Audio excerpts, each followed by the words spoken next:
My name is Dennis Eager, and I'm a student at the University of Arizona. And I'm going to tell you a little bit about what I've been doing for the past few months. Um, first, a little backstory. In 2013, I discovered the music of Bach, and I also discovered a kid astrophysicist named Jacob Barnett, who inspired me to do what you love for 1 hour. There's no good reason why you can't do what you love for 1 hour.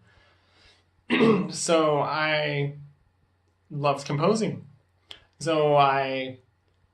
Even though I had never imposed anything, or I had never played an instrument or done anything with music before, I decided to create an improvisation based off of, I think it was actually Enya who inspired me to. I started looking for Enya, and then I saw a movie about kindness, which was kind of like a slideshow mixed with different animations.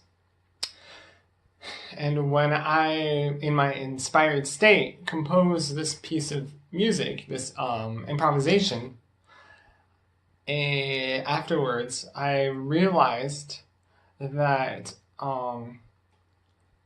that the visual medium, the motion in the visual medium,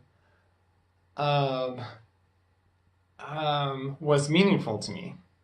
And so when I went to present it to someone, my uncle,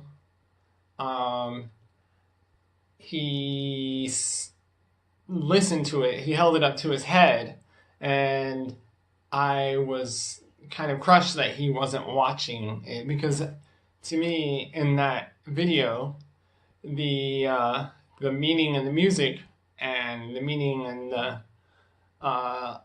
video were congruous with each other.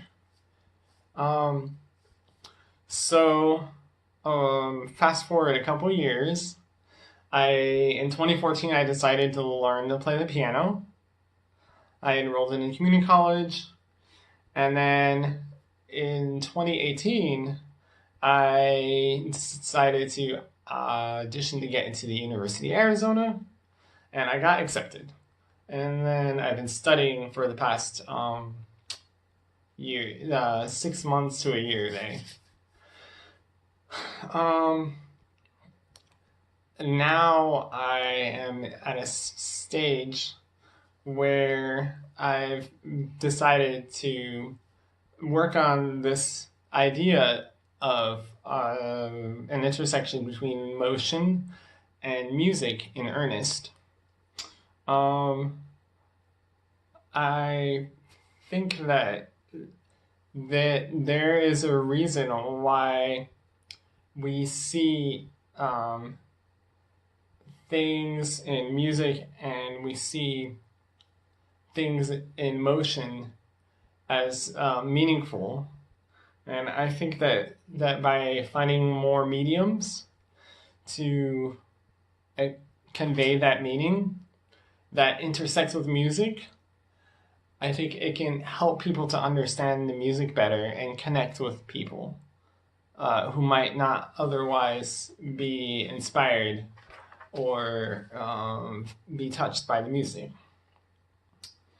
So, over the past few weeks, how I've been accomplishing or attempting that goal is I couldn't just go and improvise to a video, because first off, I didn't have a video to improvise to, and I could have just done something on the internet, but I think that when I had attempted to do that, I don't think that I was inspired in quite the same way that I initially was on my first improvisation.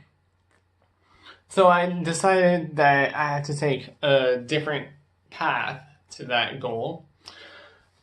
And so I, being perpetually inspired by the music of Bach, and especially the Well-Tempered Clavier, I found some interesting patterns in one of the pieces, And my interest grew for that piece when I saw a story unfold in the piece, which incorporated the aspects of motion that I was looking for.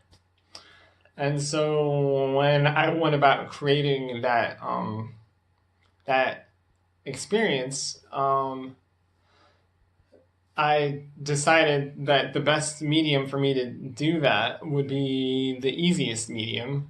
And for me, I decided that that would be to create an exposition through writing and describe what I saw. And so I did this through the narrative of an immersion type of essay. And following my immersion essay, I created a goal that I would find a way to express that through a visual medium. And so it's only been a couple weeks since I started that step-by-step program. So I've only been able to create a little bit because I don't really have a lot of experience with video editing software. But when I look back upon all the different experiences that I've had throughout my series of blog post updates and reflections, I think that I've gained a lot from it. I've gained a lot of insight into my creative process, and I've gained insight into how I see music. This has been done by various compositions that I made, by my immersions essay, and also by some improvisations that I made, and finally by my final result of my efforts, which has been a small snippet of kind of what I envision. It's actually going to be more similar to motion in like an underwater cave, and more trying to walk towards light. And in my immersion video, my goal is to kind of display the experience that kind of correlates, and I guess you could say intersects, with the cognitive experience of different states of consciousness that process information more or less rapidly. And one way that I could relate that to you would be to show an example. Say, for instance, like you're playing the piano, and it's the difference between sight reading a new piece, however engaging and beautiful you might find it, and sight reading something that you played a couple times.